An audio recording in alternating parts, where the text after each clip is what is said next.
Sbieħ is-sibt filgħodu infetħu numru ta' rotot ġodda li jagħmlu parti mill-proġett infrastrutturali ta' ħdejn l-ajruport. Fost dawn hemm il-flyover li nbniet bħala parti minn dan il-proġett, din il-karreġġata b'mod temporanju se tintuża fid-direzzjoni opposta.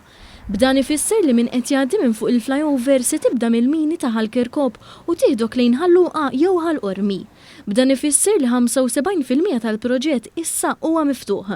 Dan l-investiment ta' 18 miljun euro mistennijiet lesta f'April li ġej. F'kumment ma' One News, uffiċjal ta' Infrastructure Malta Walter Portelli spjega li triq il-Karwija issa reġgħet infetħet għall-pubbliku.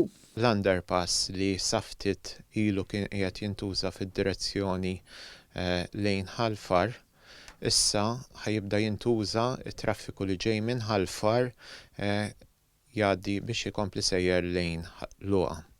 U wkoll miegħu ħankunu qegħdin niftħu aċċess dirett mill-airport lejn Luqa. Ukoll ftaħna aċċess dirett miż-Żurrieq jew minn Kirkop lejn Ħalfar u lejn l-airport għax saftit sal-bieraħ it-traffiku jrid ikun imur idawwar mar-roundabout li tinsab Garibaldi. U żied jgħid li barra minn hekk infettet il-flyover fid-direzzjoni lejn Luqa sabiex ikunu jistgħu jitkomplew ix-xogħlijiet partikolarment fi triq l-ewwel titjira u triq l-avjazzjoni.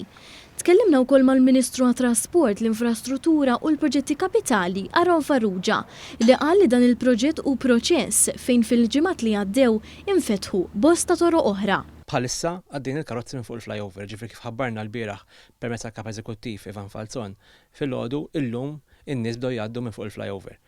Ovvjament qed jiżgħu wkoll rotot biswit dik il-flyover u issa l-proġett ikompli, ġifieri bħalissa dej ix-xogħol ukoll fuq naħat oħra x'inti għandek il-Kirkop Tunnels u l-Airport Intersection illi kollha kemm huma ma' proġett huma wieħed kollu kemm hu. Ovvjament inkomplu għaddejjin, il-proġett ikompli jinfetaħ, iktar rotot jinfetħu fil-ġimgħati li ġejjin biex imbagħad f'April il-proġett ikun lest fl-intir tiegħu. U għastqar li ħares il-qudiem biex dan il-proġett jibda jitgawda fil-waqt li rringrazzja lill-pubbliku għall-kooperazzjoni tiegħu.